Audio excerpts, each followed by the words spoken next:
Hey y'all, welcome to video number 2 for our true crime series here on the channel.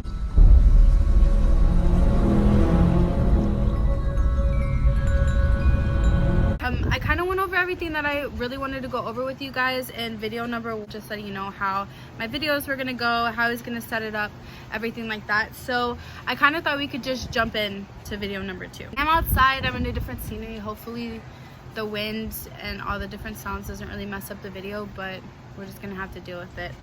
So video number 2 is based on the Alissa Turney case. Now this case is super frustrating, and obviously you're gonna find out why. For me, the most reason why it's so frustrating and irritating is because all the answers are gonna be thrown out on the plate, and still somehow we cannot get the person who did it in jail.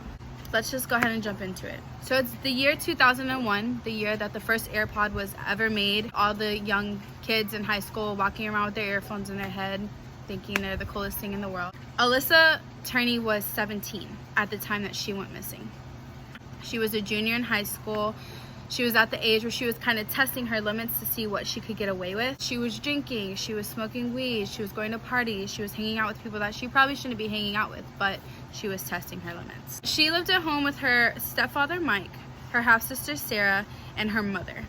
Mike had 2 other children, both boys, but they were out of the house at the time when they all moved in together. But unfortunately, 1 year into them all moving in together, Alissa's mom passed away due to cancer. So that officially left Mike, Sarah, and Alissa all in the house together.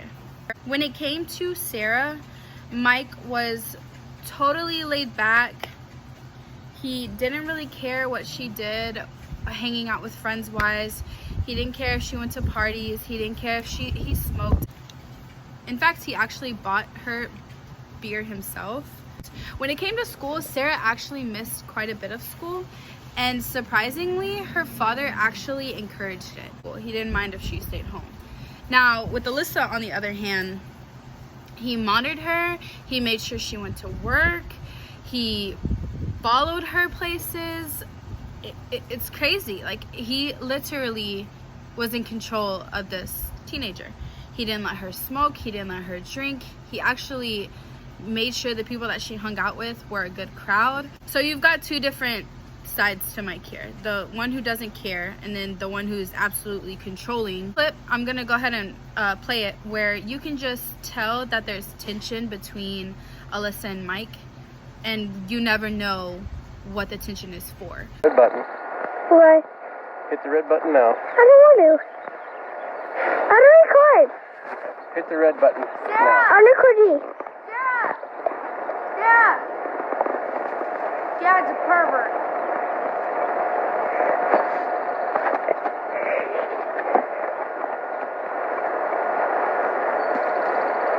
Yes, sir. Give me the camera now.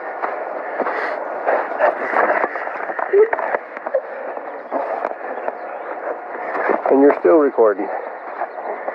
And Alissa is stupid moron.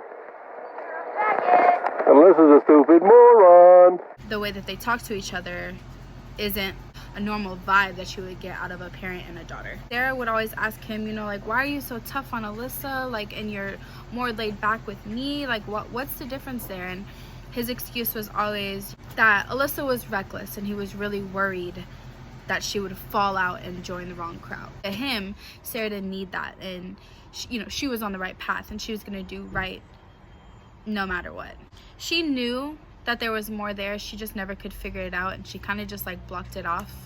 That's kind of a view of the relationship between Mike Turney and Sarah, and Mike and Alissa. So you can kind of already see where there's a little bit of, but nothing too crazy, right? So we're gonna go ahead and actually jump into the story where the event actually starts.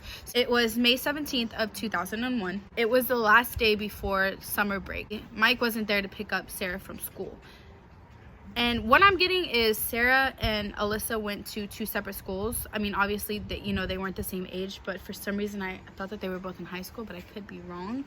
When Mike wasn't there to pick up Sarah on time, she actually had a friend's house that she would walk to. And without even talking to Mike, he knew to go and pick her up from there. So Sarah walks to this friend's house, and like I said, Mike knows to pick her up from the friend's house. I don't know how much long later, but he finally arrives to the friend's house and he informs her, hey, Alyssa's missing. I can't find her. I'm calling her. She's not picking up. Here's my phone. You try and call her, see if she picks up for you. And surprisingly, it doesn't shock Sarah one bit. When they get home, Sarah goes in the house first. And Mike is telling her, go in her room, see if if she's back, if she's in there.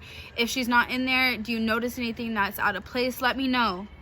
And when Sarah enters her bedroom, she realizes that the contents in her backpack are all dumped out on the bed, but her actual backpack is gone. And her cell phone was actually left on the dresser. So that's kind of the reason why they're calling, and there's no answer, because her cell phone is at the house. But next to her cell phone was actually a note. And it read, Dad and Sarah, when you dropped me off at school today, I decided I really am going to California. Sarah, you said you wanted me gone. Now you have it. Dad, I took $300 from you, and that's why I saved up my money. Signed, Alissa. Sarah wasn't shocked at all, but she was sad. Apparently, Alissa had an aunt that lived in California, and there had been talk of her actually going to live with this aunt before. So when she read the note, Sarah wasn't like, oh my God, she couldn't have gone to California, because it had actually been talked about in the past. So not even at that moment when they see the note and they know that things are kind of out of place, not until later that night does Mike Turney actually call the police to report his stepdaughter, Alissa. And his story goes, they had an argument and now Alissa is gone and she has left for California. That's his story. Well, let me go ahead and inform you guys that Mike Turney does have history with law enforcement. Mike Turney was actually a police officer himself.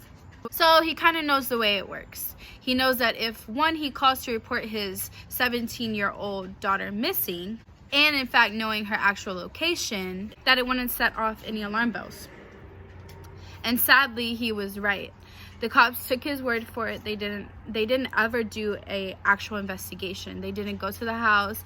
They didn't go check her room, nothing. They were just like, we're gonna take your word for it. Hopefully she is a runaway and hopefully she returns home, is basically the way that the police looked at it. Jumping to a week or so now that Alissa has been missing, Mike Turney reports that he got a call from Alissa from California. And basically in the call, she's blaming him, she's cussing him out, she's telling him how, all of this is your fault and I'm never coming home. And police never checked the story out. They never did anything about it. They just, again, took his word for it. For some weird reason, Mike has to have proof of this call. So he actually sues AT&T for not giving him his phone records and gets the proof. And in fact, there is a call from California. After that one call, Mike, family, friends, nobody heard another word from Alissa. But here's the twist. The aunt in California had actually never been contacted by Alissa either. Which to me is actually really crazy to think, because if you remember what I said before, there had actually been talk of Alissa going and living with this aunt. So I don't think that, Alissa would be like, well, I'm gonna go live with my aunt, and then actually never calling and asking her, unless she was just using it as like an excuse to, just be an annoying teenager. But I personally don't think that she would just make that up. So at this point, literally everyone thinks that she is a runaway. She's just vanished. And everyone kind of believes that story until Mike actually starts making comments about how he thinks something worse actually happened to her. He talks about how, yeah, they had an argument and yes, she left, but now he feels like somebody was following her. And then he starts telling everyone, well, I reported her missing, but nobody has done a thing about it. The police aren't looking into it. They're not taking any of my leads. Like, I'm the only person looking for her and caring for her. I have to be her champ. What? That completely threw me off. I'm not even gonna lie. After all of that is said and done, everyone's kind of like, okay. But then Mike actually starts making multiple trips to California, the area he got the call, the area they had previously been. All the while, he's keeping all these thoughts, all the actions he's taking to just himself and family. He never went to police, not once. not about his thought about someone following her, not about, you know, anything. He's literally trying to do it all on his own. He's trying to blame the police when in reality he's not even looping the police in. We're gonna jump to 2006. 5 years Alissa has been missing at this point. Police get a lead from a Florida inmate named Thomas Heimer. I hope I'm saying that right. And he actually confesses to the murder of Alissa. But police, you know, they get the letter and events aren't adding up. Things aren't adding up like at all. So they realize that the letter is actually a hoax. It's not true. It's not real. He's lying just to get attention. So this is kind of like what threw me off the most, is the fact that still no contact. Things aren't adding up in general. And apparently the $1,800 that she had saved up was still in her bank account, still not touched. For me, that's like all the proof you need that this girl she's not alive. There's no way that she's alive. The fact that, you know, she's supposedly in California, but her $1,800 that she took with her is untouched. Like, how does that make sense?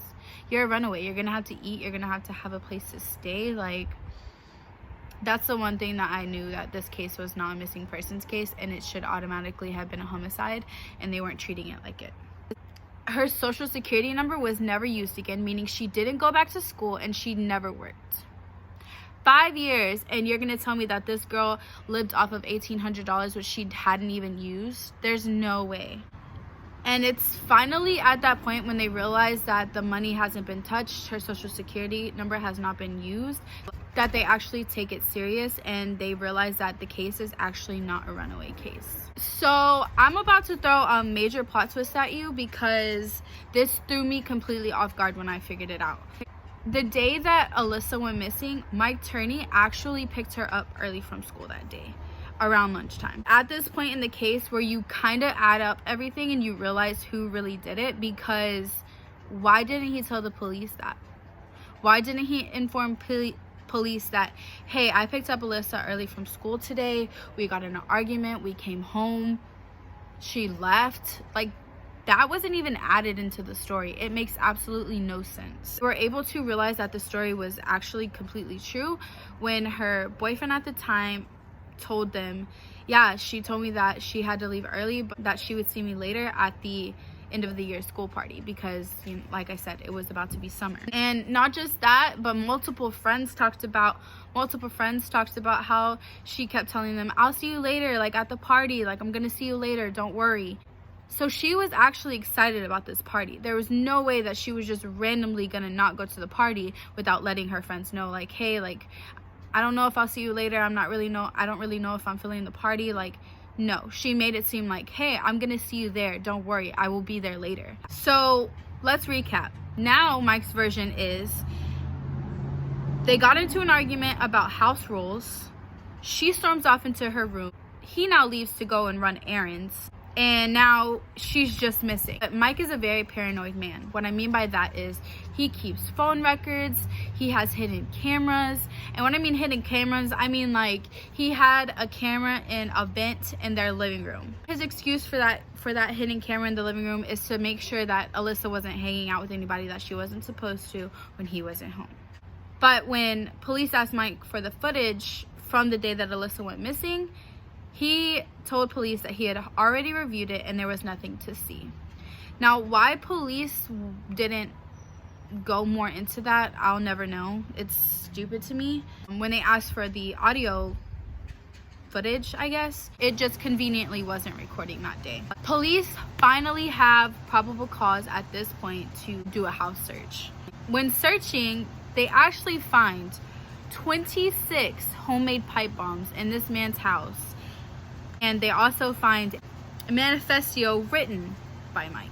So in the manifesto, he actually does claim that Alissa ran away. So he doesn't say anything about, you know, like I killed her or anything like that. It stays the same, Alissa ran away.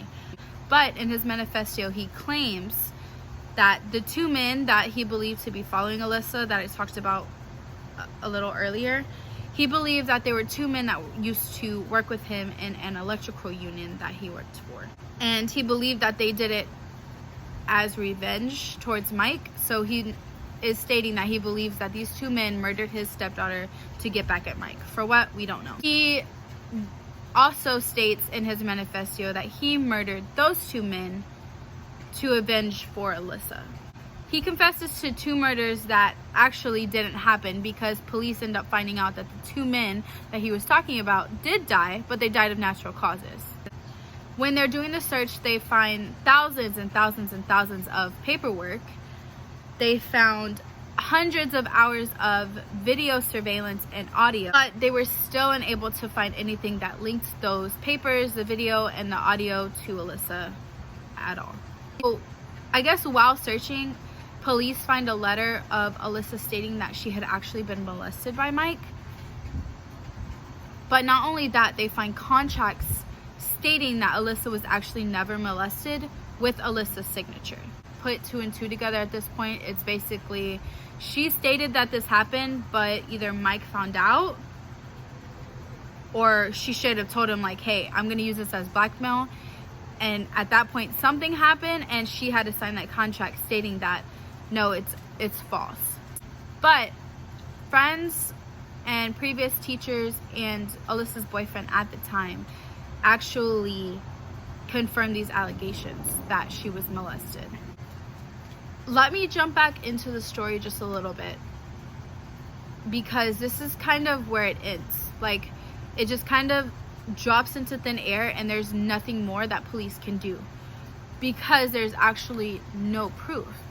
There's nothing showing that Mike murdered her. There's no false play in the house. Like, there's nothing. Everything is normal, and it's literally like Alissa vanished.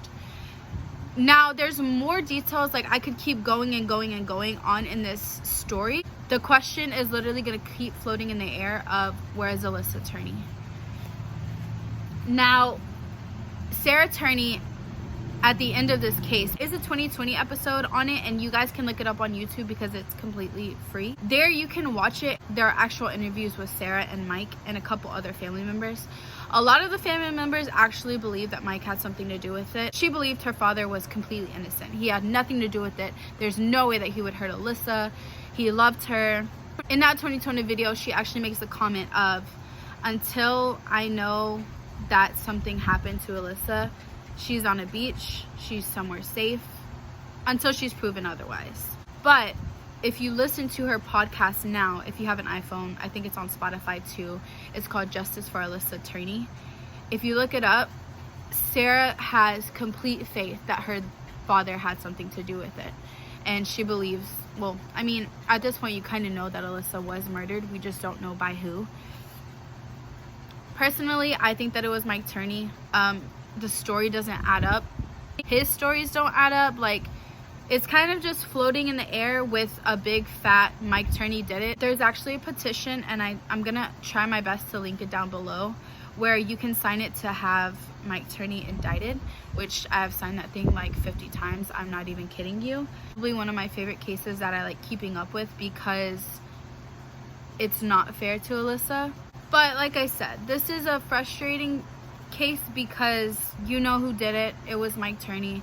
He just never got the punishment that he deserved. I truly hope that the Arizona Police Department do take action and do actually do something to Mike Turney because he deserves it. Alissa didn't deserve what happened to her, and sadly Sarah is now without her sister.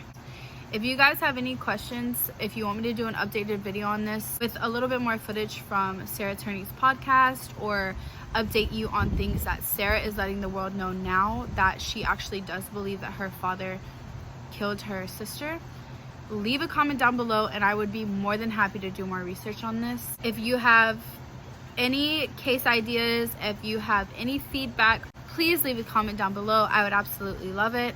I hope you enjoyed this video. Like, comment, subscribe. See you in the next one.